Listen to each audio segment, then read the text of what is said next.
প্রত্যেকটা মানুষের এই গ্যাস স্টোভে আগুন ধরার পিছনের প্রধান এবং সর্বশেষ কারণ হচ্ছে একটাই, যে পিছনের টিউবের কন্ডিশন। একটু এদিকে চলে আসেন। এই টিউবের কন্ডিশনটা ঠিক এরকমই থাকে এবং একটা সময় এই টিউবটা এই গোড়া দিয়ে ফেটে যায়।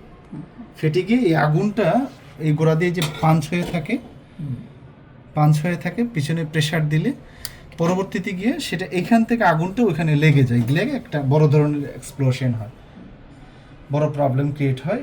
যার কারণে প্রতি বছর অথবা 6-7 মাস পরে হোস টিউবটা শুধু চেঞ্জ করাটা খুব জরুরি বিষয়।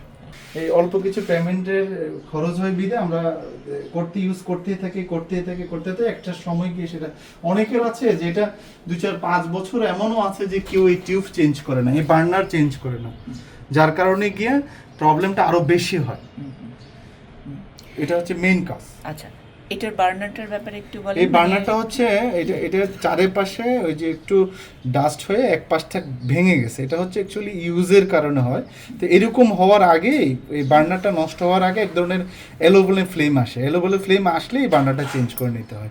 নিলে আর এইটা তো নষ্ট হয়ে যায়, বরঞ্চ এটার সাথে এই জিনিসটাকেও নিচের অংশটাকেও নষ্ট করে।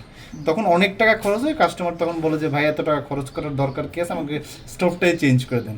আসলে এই জিনিস হয়তো নেক্সট টাইমে নতুন বার্নার কিনলে এই ফ্যাসিলিটি এত হেভি ডিউটি প্রোডাক্ট নাও পেতে পারেন।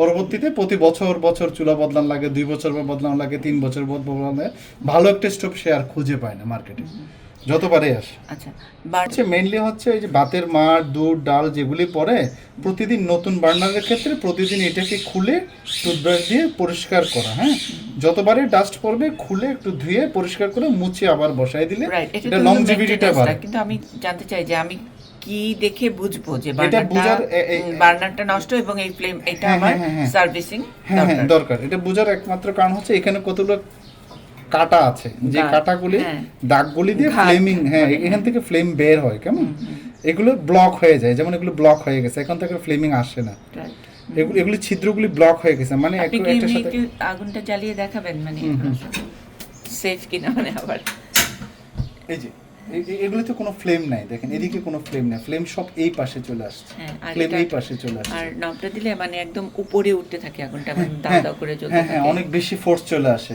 এবং এদিকে বেশি এদিকে কম, যার কারণে তরকারিগুলি বা যে কোনো কিছু করতে গেলে এক পাশে পুড়ে যাচ্ছে, এক পাশে হচ্ছে না।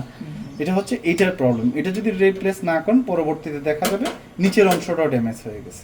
এভরিডে ক্লিনিং এর এগুলি প্রত্যেকটা স্পেয়ার, যে পেন সাপোর্ট যেটার উপর পাতিল বসে এটা করতে হয়, উপরে সারফেসটা করতে হয়, বার্নারটা করতে হয়, মাঝখানে একটা টুপি থাকে ওটা করতে হয়, আর বডিটা মুছে রাখতে হয়, টিউবটাও মুছতে হয়। টিউবটা মুছলে হয় কি ডাস্টগুলি আর জমে না, আর যদি কোনো সময় ফাটা অংশ থাকে এটা দেখা যায়।